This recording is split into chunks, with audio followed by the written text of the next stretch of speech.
Hello music fans, I'm continuing my series of videos on my favorite albums from each subgenre, and today we're talking about metalcore and talking about my 5 favorite albums of 2024 in the metalcore genre. Let's start off with my number 5, which is Nemophila and their album Evolve. Now this is metalcore with Japanese pop mixed in and some heavy metal, new metal, groove metal, even a little bit of progressive metal. Check out the song Rise if you want to hear their heavy side, but they also have a softer side, which you can check out in the song Odyssey. This is their third album. They're from Japan, and I'd never heard of them before this album, but I heard an early release track. It sounded cool, so I checked out the album. They're an all-female band as well. Very cool to see that.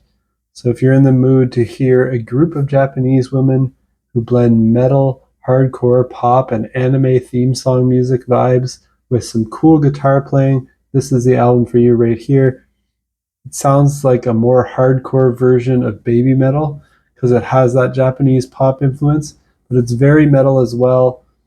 Odyssey, though, is a really catchy pop ballad, but some of the other tracks like Rise have that metalcore intensity. Some other tracks sound very Japanese and remind me of anime theme songs. The lyrics here are mostly in Japanese, but there's English lyrics too.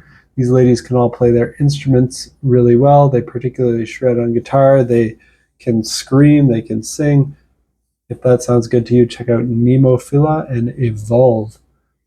At number 4, I have SeeYouSpaceCowboy with Coup de Grace. This is metalcore. It's very different from the last one I have on my list that doesn't have any J-pop in it, but it's more of this post-hardcore emo and mathcore influences mixed in with metalcore. Check out the song To the Dance Floor for Shelter, which features Courtney LaPlante on vocals from Spirit Box and I Wrestle the Bear Once. I'd never listened to an album by SeeYouSpaceCowboy before, but I checked out this single To the Dance Floor for Shelter because Courtney LaPlante was featured. I love her vocals in Spirit Box and I Wrestle the Bear Once, so I check out any single with her on it. I really enjoyed that single, so I checked out the rest of the album. This is the third album by SeeYouSpaceCowboy. It features a lot of emo influenced metalcore, a lot of those dissonant panic chords too, and a lot of breakdowns, harsh vocals, but a lot of catchy, clean, poppy choruses as well, vocal hooks with that emo style of singing. I think fans of bands like Under Oath and The Devil Wears Prada would like this. At number 3, I have Erra with their album Cure. This is very different from the last two I talked about as well, kind of showing the diversity of metalcore in these first 3 picks. This is more progressive melodic metalcore. It's kind of got a gent vibe to it, and it has some industrial influences sprinkled in. Check out the track Cure for a preview of this. It's the title track of the album Cure by Erra. So this is Erra's 6th album. They're an American band, and every album that I've heard from them has been excellent. I think they're very consistent. They've just never made anything that I would call a masterpiece or even a near masterpiece. All of these albums I've talked about so far today have just been in my excellent tier so far. I was hoping this would be one where they'd take their sound to the next level, bring in more variety and experimentation, but it wasn't the case, unfortunately. Don't get me wrong, though, this is still excellent. While they've got a pretty straightforward formula and sound, it's expertly done progressive melodic metalcore mixed with gent for fans of bands like Monuments, with both harsh and clean vocals, and the clean vocal hooks are so catchy here. That sounds good to you. Check out Erra and their album Cure. At number 2, I've got Red Handed Denial with their album A Journey Through Virtual Dystopia. This one's also in my excellent tier, and this is progressive metalcore, a little bit of gent in there as well, a little bit of post-hardcore, pop, electronic, and industrial mixed in here. This has a lot of great tracks. You can't really get the picture for this album by just listening to individual tracks. You kind of have to listen to the whole album because each track doesn't really encompass everything that they do. Every track is kind of different. Songs like My Demise or Eat Glass are good to check out if you want to hear like the heaviest and the most brutal and screaming intensity songs on the album. But then they have songs like I Hope You're Happy, which shows you the softer side of the band.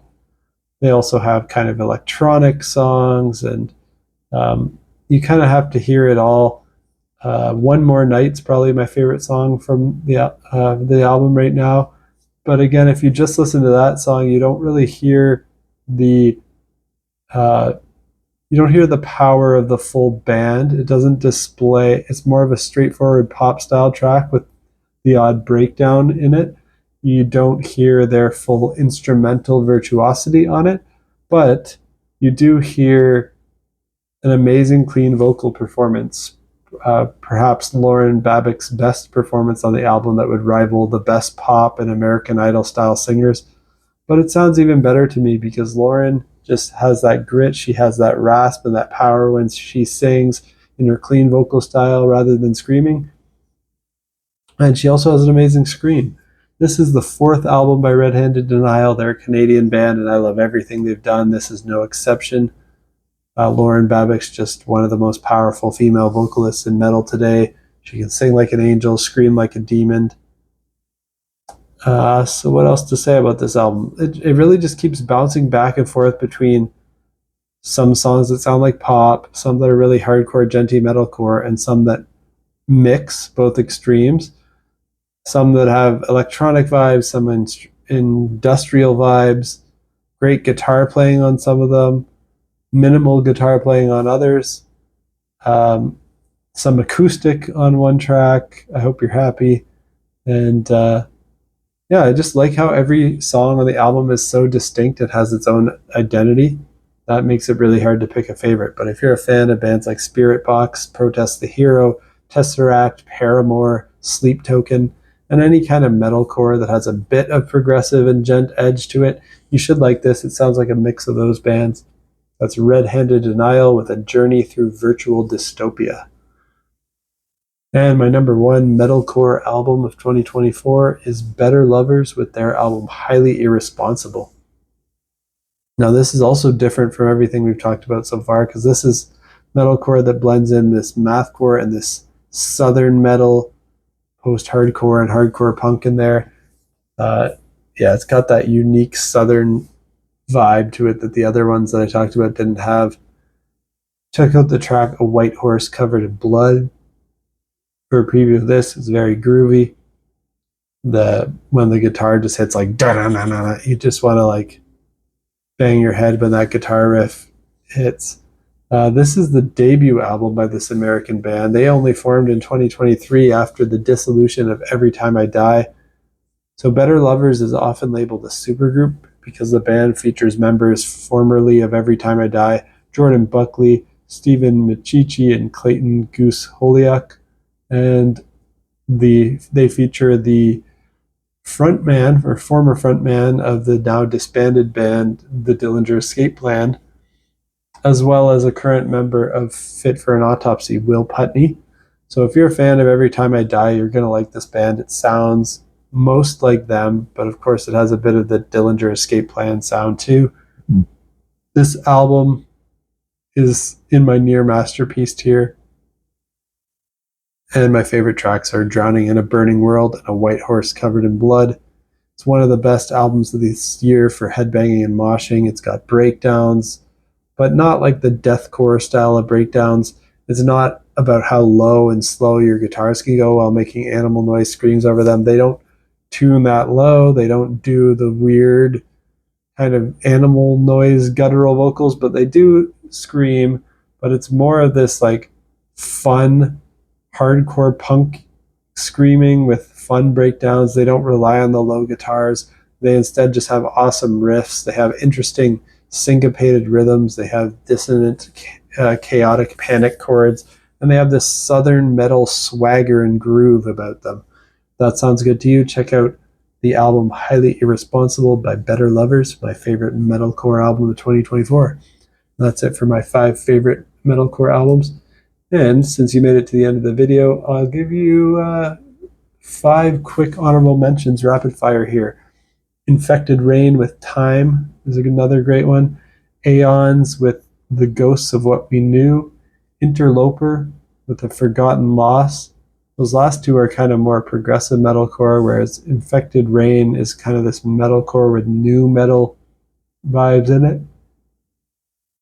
And then some kind of more classic melodic metalcore that sounds like it's from the 2000s. We've got As I Lay Dying with Through Storms Ahead. Band drama aside, it's great music. The whole band's, like, every member quit except for the singer, so who knows what the future of the band is, but As I Lay Dying did put out a good album, Through Storms Ahead. And then The Ghost Inside with Searching for Solace, another melodic metalcore album. So those are, I mentioned 10 albums in this video now, but you know my top 5 and you know my 5 honorable mentions. Check those out if you're a fan of metalcore. Not sure what genre I'm going to do next. Maybe I'll do a black metal one. Maybe I'll do a prog rock or a jazz fusion, prog metal. If I do prog metal, that might give away my favorite albums of the year, though, because that's my favorite genre. So yeah, I'm thinking about what genres I'll do next. If you like metal, rock, and prog music and you want to see what my top picks are in each subgenre, hit that subscribe button and stay tuned for next time. Peace out.